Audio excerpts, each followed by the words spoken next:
Going into insolvency without understanding the risks could be the biggest financial mistake of your business life. Now, many directors think insolvency is a quick fix, you can escape business debt, but the truth, it comes with very, very serious consequences. And these consequences could follow you around for years. You're definitely going to be investigated and you may be hit with additional costs that no one has told you about. Now, one director who called me after he used another really big, large firm thought liquidation would be a fresh start until he was made bankrupt and he ended up losing his family home. Now, in this video, I'm going to break down the real pros and cons of insolvency, what risks you need to watch out for, and how to make the right decision for you, your business, and your family. So stay until the end, because getting this wrong could cost you everything. My name is Chris Worden and I'm from Director First. Thank you for joining the video. Right, let's talk about the negatives first, okay? What are the cons of going into insolvency? The first one you've got to be aware of is an insolvency practitioner. First of all, they are not there to represent you, okay? They're there to represent the interests of your creditors. Therefore, they are there to represent HMRC. Really strange dynamic. If you are out there looking for a new accountant, you want to find one that's going to act on your best interests, okay? Much like a solicitor. You wouldn't dream of going to find a solicitor who's going to represent the other side, okay? But that is actually what you do in insolvency. You go out there, if you're going to do it voluntarily, which I implore you to do, you're going to find an insolvency practitioner who's going to represent the opposite side, represent the creditors. And their first job is to investigate you as a director. And that is a serious risk for some people, okay? So an insolvency practitioner is going to look at absolutely everything that's gone wrong in this business, okay? They're going to look at bank statements, they're going to question transactions, okay? And this happens in every liquidation. It's like not in just a handful, absolutely every single voluntary liquidation that goes on needs to be followed by a thorough investigation into the director's conduct. And an insolvency practitioner is looking for misconduct, wrongful trading, fraudulent activity. Now, if they find it and they're like bloodhounds, okay, an insolvency practitioner knows exactly where to look. A director could be banned for up to 15 years. Now, the main focus, I would say at the moment, is bounce back loan misuse. You know what I mean? Let's go through it. You know, bounce back loans were given in 2020 to businesses affected by COVID, okay? But you could self-certify the application, and that caused a lot of problems. The biggest issue people have found is they've applied for too much. Now, it was very clear that you could only estimate your turnover if you was incorporated before 2019. Sorry, after the 1st of January 2019. Let's just be clear, after the 1st of January 2019, you could estimate your turnover. If you was incorporated and been trading previous to that, you had to use 2019's turnover and you was allowed to apply for 25% of it. So if you turned over 20 grand, you could apply for 5. If you turned over for 200, you could get the full 50. Now, if you've applied for more than you was meant to, the insolvency practitioner has to report that to the insolvency service, okay? If you've took a bounce back loan and you was not entitled to one, I'll give you the normal example. Hello sir, what's happened? How can we help you? I've took a bounce back loan, I took £50,000, I want to liquidate my company. Okay, so I'm thinking, right, this sounds a bit of a one. What's your business name? I go on Company's House, Joe Bloggs Limited. It's never had a set of accounts. It's dormant accounts every year. And I'm like, Mr. Bloggs, was you trading in 2020? Yes, I was trading. Okay, well, your account says something different. Okay, your account said you were dormant. Therefore, you was not allowed to take that bounce back loan. And in these circumstances, guys, directors are getting disqualified. Listen, in some of the worst circumstances, directors are going to prison. Okay, so be aware of it. Another thing that is a negative in insolvency is a director's loan account that's overdrawn.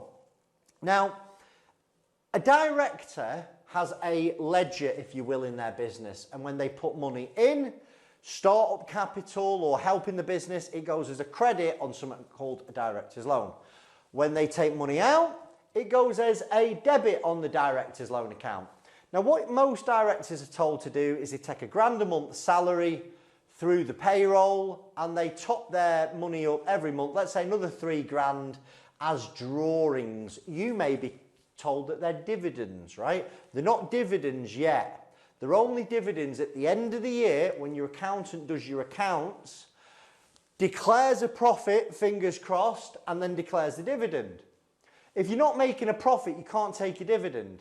And lots of directors are ending up with directors' loan accounts because nobody's telling them that they don't have financial information. Directors are just running the business with no numbers to guide their decisions, okay? So really, you need a profit and loss every month telling you if you're making money or not. And if you are making money, how much of that money can you take without incurring a director's loan account? Because if you have a director's loan account, it's that's overdrawn, it's where you owe the company money, okay?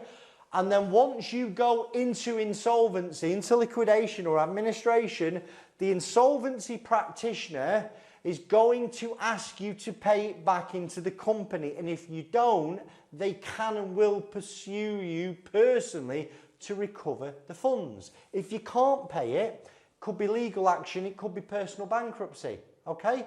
I see it all the time. What you'll get with me is if you've got an overdrawn loan account, before we move forward with any type of insolvency, I'm going to help you understand if you have an overdrawn loan account, and let's assume you do, how we're going to deal with it.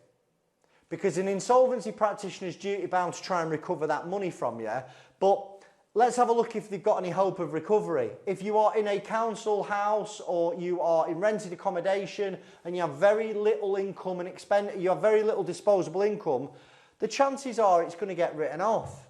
Because it doesn't make sense for the insolvency practitioner to pursue somebody who doesn't have anything. But if you've got property and you've got equity in that property, you're really vulnerable, right? Because it's arguable that the insolvency practitioner should take action against you to recover some of that money. And the key thing with this stuff is you need to understand this before you make a decision on to who you're going to use as liquidator. Now, every insolvency practitioner will tell you with overdrawn loan accounts is they can't really do anything about it until you've appointed them as a liquidator. The problem with that is it's too late, okay? Because once you've appointed a liquidator, let me tell you, they've got no interest in doing deals with you, right? They haven't. What you need to do is you need to use somebody like me, doesn't have to be me, I'm very, very good, okay? And we work with you and the liquidator and go, right, in principle, this director owes this much, this is how much equity you've got, this is the cost of making him bankrupt, we don't want you to make him bankrupt, and we get a deal done. I've done loads of videos on directors' loan accounts.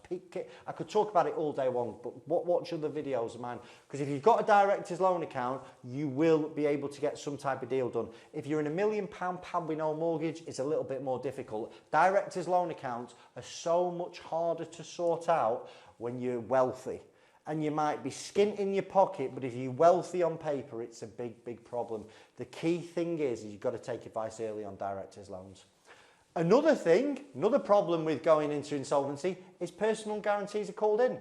You know, any personally guaranteed business loans, credit cards, leases, they're still the director's responsibility.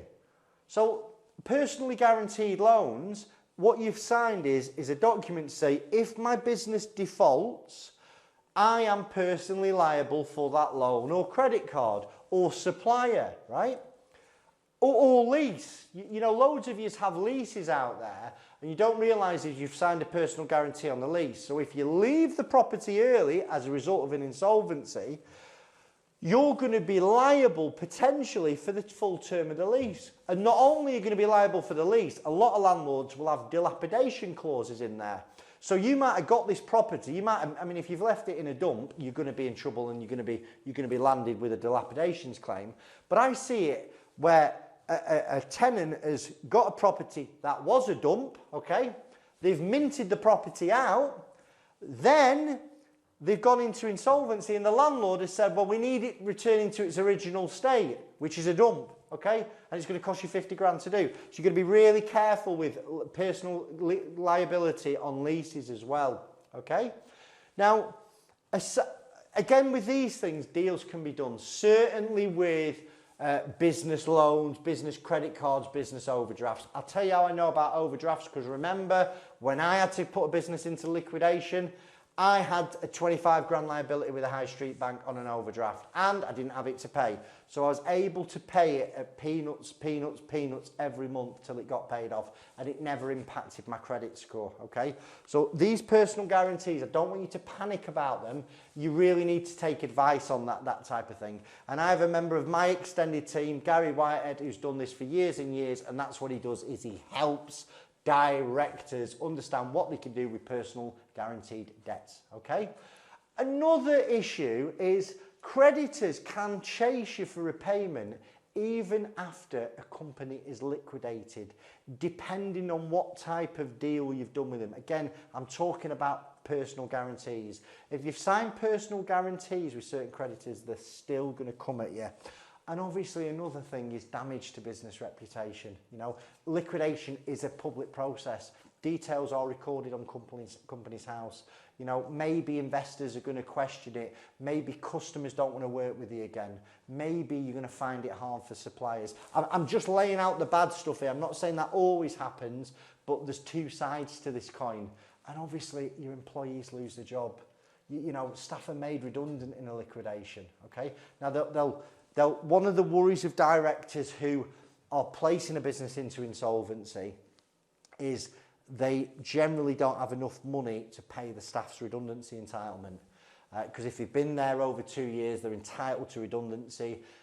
If they've not been there over 2 years, they can still be entitled to holidays that are accrued and not taken, notice pay, and even wages that are unpaid. So when a business goes through a voluntary liquidation, then the government will step in and pay your staff something called the redundancy payment service, okay?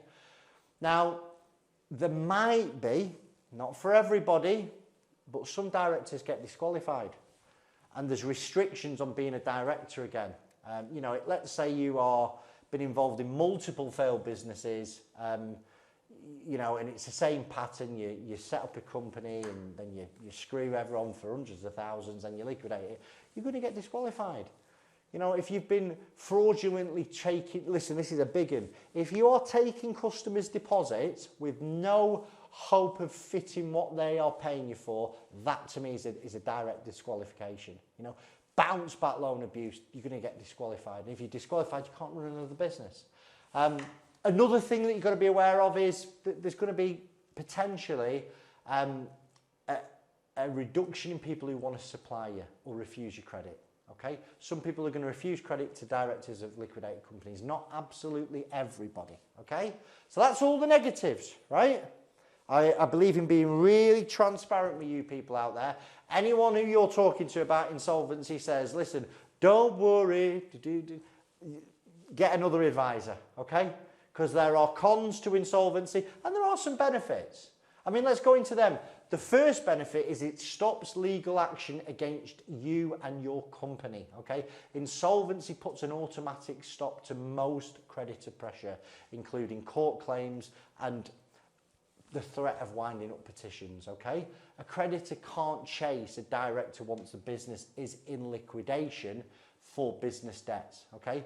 Number two, an insolvency will clear most of the business debts. Unsecured debts are written off in a liquidation, okay? And it allows a director to move forward without that financial burden.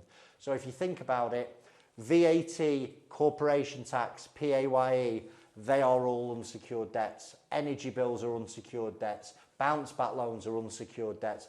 A lot of your suppliers will be unsecured, and so your supplier may even be insured against the debt, okay? An insolvency, like a liquidation, is a full stop, and it can help sort of avoid years of struggling with unaffordable repayments. Because I see directors who don't want to go through a process. And they're essentially working for nothing. And then they're trying to fight through it, and the only person now who's not getting paid is them, and their personal financial position worsens and worsens. Another benefit of insolvency is it protects a director from wrongful trading as long as it's handled correctly. Because once you're insolvent, you've got to take advice. You know, what is insolvency? Can't pay my debts on time. Liabilities are more than my assets, or someone's got a CCJ, stat demand, or worse still, a winding up petition against you. The minute that happens, you've got to act early. You've got to seek professional advice, okay? And by seeking advice early, you reduce the risk of personal liability claims, okay? When you become insolvent, ensure proper documentation and communication. So if you're emailing between you and your director is why you and your other directors, why are you continuing to trade, okay?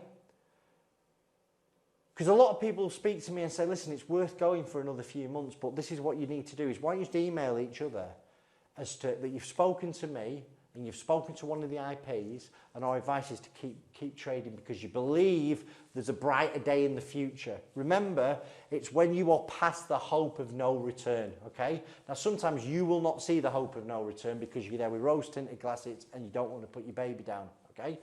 That's why you need to take advice of somebody who's done this before. Listen, another benefit of an insolvency is it does, in most cases, allow for a fresh start, okay? So we see it time and time again where a director will liquidate a business and they will start a new company after the liquidation, as long as it's done legally, okay? Or you might consider something called a CVA or an administration, and that allows the business to restructure and continue trading. So a CVA is you're insolvent, and it's for businesses really that they're just suffering short-term cash flow problems, and their creditors are running out of patience, and perhaps they've got assets that need protecting, maybe property, maybe specific licenses like an operator's license or a CQC if you're in the care sector. And a CVA is like a story, okay? It's a big weighty document, and it's a story to your creditors about how this business can survive, okay, as long as the creditors give them some breathing space. And that breathing space is a formal insolvency called a company voluntary arrangement. And you put all your unsecured debts in that pot, HMRC, C-bills, supplier debts, and you agree to pay the creditors over an extended period of time, generally 5 years, 60 months, okay? And this document shows them the story of how you will return to profitability if they give you some breathing space. Now, it's not for everybody a CVA. Again, if it's something that interests you, take some advice quickly. Or an administration. And an administration is like when you go into admin, it's a wall of protection around that business, and you get the business valued and it goes up for sale, and you as a director can buy that business out of administration and continue to trade. So, again, the key thing here is if you are beyond rescue, okay, if there's no hope of getting back on your feet, delaying insolvency can make things worse, okay? Insolvency may be the best actual process to deal with this with minimal stress and maximum efficiency. Now, key considerations here, okay? Before you choose insolvency, are there any alternatives? Can you negotiate with creditors directly? There's a thing called a time to pay arrangement with HMRC, because I know a lot of people here will be struggling with HMRC. And a time to pay arrangement is where you speak to HMRC and you ask for extended terms to pay your VAT, corporation tax, PAYE, or all of the above. Now, they'll generally give you 12 months, okay? In certain circumstances, you can get 3 years. I know people who've got 3 years, but they are solid businesses that have a good compliance history with HMRC. So if you're someone who's not paid tax since 2020 and never done a return, they're probably not going to give you a time to pay. If you want some help about how to figure out a time to pay, or if a time to pay is right for you, give me a call. We help people with getting time to pays every day of the week. Okay? Again, if a time to pay arrangement isn't working for you, maybe it's going to be something like an administration. And remember, an administration is where we get a wall of protection around the business, and it gives you a bit of time to consider your options, or a CVA, okay? Every case is different, right? And what works for one business may not be the best for you. So avoid John down the pub. He talks out of his backside, right? You've got to get somebody who's got a lot of experience. Speaking to somebody like me early gives you more options, okay? Insolvency is not a one-size-fits-all, okay? But it is sometimes the best way forward. And if you're considering insolvency, you've got to take action now rather than waiting for things to get worse. If you found the video helpful, please let us know. Share it with someone. If you've got a question that you want answering, right, put it in here and I'll answer it personally. And go and watch my next video because I know you're going to like that one too. Chris Worden, Director First. Thanks for your time.